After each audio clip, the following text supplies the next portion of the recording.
নমস্কার বন্ধুরা, Gayatri kitchen and গার্ডেনে সবাইকে স্বাগত। ইলিশ মাছের মাথা দিয়ে কচু শাক রান্না। এটা কিন্তু কোনো নতুন রান্না না, বহু পুরাতন একটি রান্না, কিন্তু রান্নাটা করার ধরন এক একজনের এক এক রকম। এই সময় প্রায় প্রত্যেকের বাড়িতেই ইলিশ মাছ আসে, তাই আপনারাও বাড়িতে অবশ্যই রান্নাটা একবার বানাবেন। আর ইলিশ মাছের মাথা দিয়ে কচু শাক রান্নাটা প্রথম থেকে শেষ পর্যন্ত দেখবেন। তাহলে চলুন রান্নাটা শুরু করা যাক। প্রথমে বাগান থেকে টাটকা কচু শাক তুলে নিলাম। কচু শাকগুলোকে কেটে ধুয়ে পরিষ্কার করে নিয়ে এসেছি। দেখুন কড়াইতে করে সিদ্ধ বসালাম। কচু শাকটা সিদ্ধ হওয়ার জন্য নুন, হলুদ আর জল দিয়ে বসিয়ে দিলাম। নুন হলুদ দিয়ে কচু শাকটা সিদ্ধ করলে পুরো কষটা বেরিয়ে যায়, কোনো গলা ধরার ভয় থাকে না। আর এটা শোলা কচু, কোনো গলাও ধরে না। শাকটা একটু নেড়ে চেড়ে সিদ্ধ করে নিচ্ছি।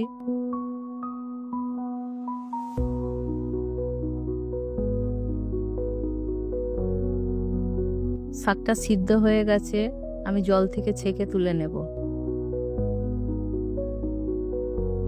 এবার আমি ইলিশ মাছের মাথাটাকে ভেজে নিলাম। মাছের মাথাটা ভাজা হয়ে গেছে, গ্যাসে কড়া বসিয়ে দিলাম। কড়াইয়ে সর্ষের তেল দিয়ে দিলাম। তেলের মধ্যে কালো জিরে, রসুন, কুচানো পেঁয়াজ দিয়ে একটু বাদামি করে ভেজে নেব। পেঁয়াজটা প্রায় ভাজা ভাজা হয়ে এসছে। এবার একে একে টমেটো কুচি, কুচানো লাল লঙ্কা, হলুদ, লঙ্কার গুঁড়ো, ধনে গুঁড়ো, পরিমাণ মতো নুন দিয়ে ভালো করে মশলাটাকে কষিয়ে নেব।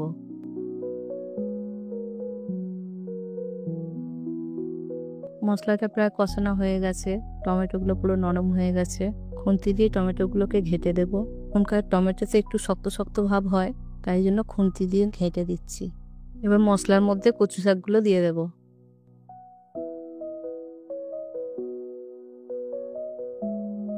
কচু শাকগুলো দিয়ে একটু নাড়াচাড়া করে দিলাম। উপর থেকে একটা থালা চাপা দিয়ে দিলাম। যতক্ষণ না জলটা শুকনো হচ্ছে ততক্ষণ চাপা দেওয়া থাক। দেখুন অনেকটা জল শুকিয়ে গেছে।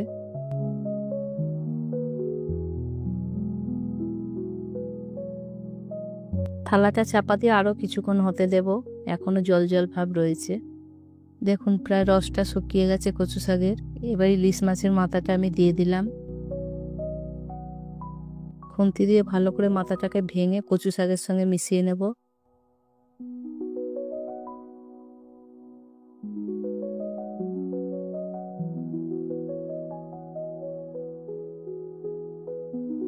মাছের মাথাটা ভালো করে মেশানো হয়ে গেছে। উপর থেকে একটু চিনি ছড়িয়ে নাড়াচাড়া করে নিলে রেডি ইলিশ মাছের মাথা দিয়ে কচু শাক। ইলিশ মাছের মাথা দিয়ে কচু শাকের রেসিপিটা আপনাদের কেমন লাগলো কমেন্ট করুন। ভালো লাগলে লাইক করুন। এরকম আরও নতুন নতুন রেসিপি সবার আগে দেখার জন্য চ্যানেলটিকে সাবস্ক্রাইব করে বেল নোটিফিকেশানটা অন করে দিন, যাতে আপনারা কোনো ভিডিও মিস না করেন। তো দেখা হচ্ছে পরের ভিডিওয়। Bye bye.